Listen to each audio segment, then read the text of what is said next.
Youth participation has been a dwindling issue both in the West and in the global South.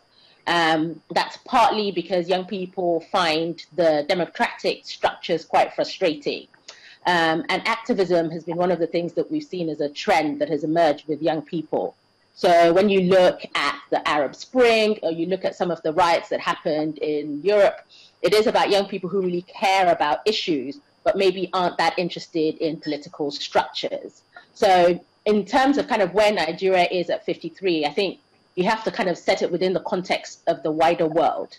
So where we are for a nation which has 70% of its population under 35, and a limited percentage of those people in governance positions isn't great. But where we are in context of the wider world is something that we need to think about how we engage young people in politics generally. In Nigeria, we need to realize that our situation is very different from many other countries. And because of that, we cannot sit back and allow the status quo like it is everywhere else. We have to educate people. And this is because in many of these countries, the youth population actually have a lot of what they need, and many of them are actually educated. But in Nigeria, we have so many of the youth either not educated or semi-educated, because going to school does not necessarily mean you're educated.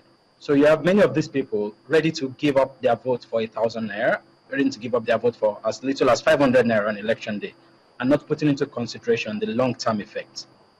So in my opinion, I believe we can do better by educating the youth more and making sure that they get more, not necessarily involved in everyday politics, but that on the days that they are supposed to vote, on the days that they are supposed to voice out over certain things, that we can actually make sure that they know exactly what they are doing and that they are actually able to make wise and informed choices. There is a real similarity between young people and the older people in Nigeria.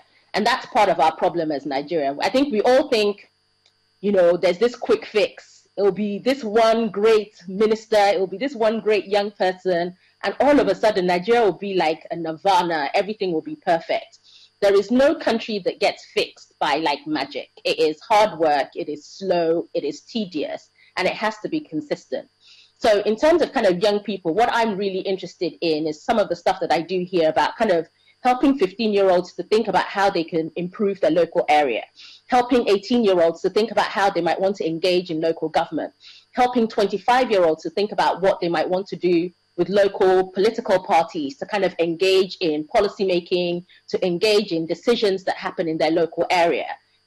Young people won't get involved in governance just by deciding that because we're young, you have to put us on the table. They'll get involved because actually you're making a change. And I think that's the thing that we all kind of need to start thinking about is how do I, as a young activist, mobilize people on my street, mobilize people in my local area, mobilize people in my village, mobilize people in the town that I come from to actually make a difference. Youth that actually do not have anybody to look forward to. And then we have our fathers who are the ones who really suffered through the military regime, and so they've been cowed into submission. So we look up to them.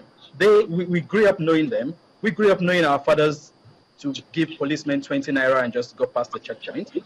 So we grew up knowing our fathers having to queue up for fuel. So we are not different from them because we don't know anything else. And as Fawora said, that's why we have to start from scratch again. We have to start educating everybody. Start from the young. There are a lot of things that the young people actually have to know. An average 5-year-old knows you can give policeman 100 naira and he will allow you to go. So we need to change this perception. We need to start from the very young ones up until the youth, and then up even until the older generation. So we are not any different from our fathers. If you take a look at the younger people in government, many of the special advisors are young, many of the commissioners are young, but they are not doing anything different than the older generation. So which means we're all the same at the end of the day. So I think we have to start a reorientation and let everybody realize that you can start from your street, you can start from your neighbor, you can start from your village, you can start from your local communities and start to make a change. Can I just jump in here? Sorry. Go ahead. I just wanted to say, a lot of people who are growing up in Nigeria now, or who have grown up, who are in their 20s or teens or 30s or whatever, also had parents who didn't give the policeman 20 naira. Also had parents who queued for things. You know, I remember my father, like when Nitel came and said that they wanted a bribe for a line, we didn't have a phone for 7 years because it was like, that is not my job. I refuse to be part of this. And I think it is those individual actions that are the things that will get us back to where we need to get to. So it's about each of us individually making a decision that actually, I'm not going to bribe the police officer. I'm not going to drive down a one-way road, and I'm not going to just think, for 150 naira, 200 naira, I can just move on. I'm actually going to go through this process, and it's going to be inconvenient to me. But for the sake of a better Nigeria, I'm going to stick through that. Great, thank you so much. Interesting conversation. And one more thing that I'd like to chip into that is, now we're saying we are the generation of people who haven't really enjoyed the best of Nigeria. We have people who are parents who come and tell us, oh, once upon a time, Nigeria used to have lines, it was 24/7. And then some people who come, oh, education was perfect, I could travel from here. For the Nigerian young people who want to be leaders tomorrow, I think I have a couple of things that they should think about. You know, currently our illiteracy rate is about 48%.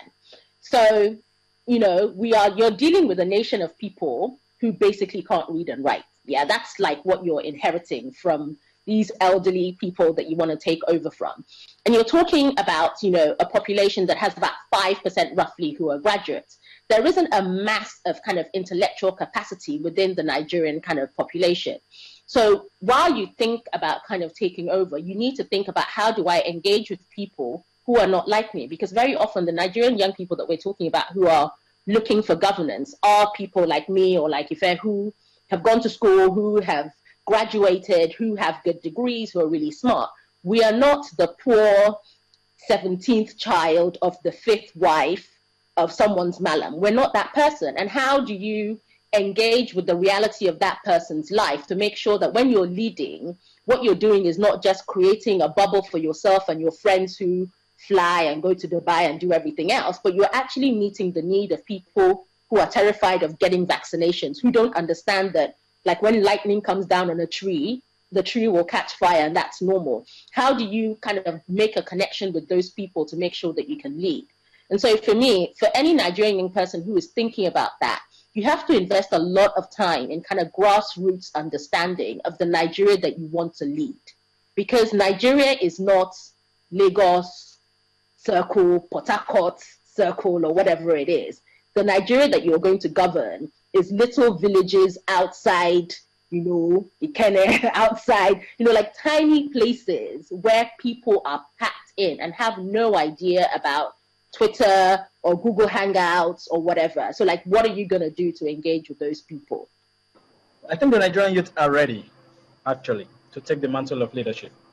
But, like we said earlier, are they going to be any different than the older generation?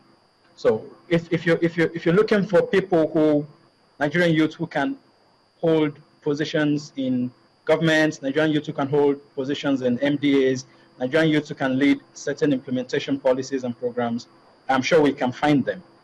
But like I also said earlier, we have to actually find them. There are a lot of these people doing wonderful things in big corporations. There are a lot of Nigerians doing wonderful things in corporations like Microsoft. There are a lot of Nigerians doing wonderful things in airports in England. So if we want people who can make changes in our airports, we bring them in.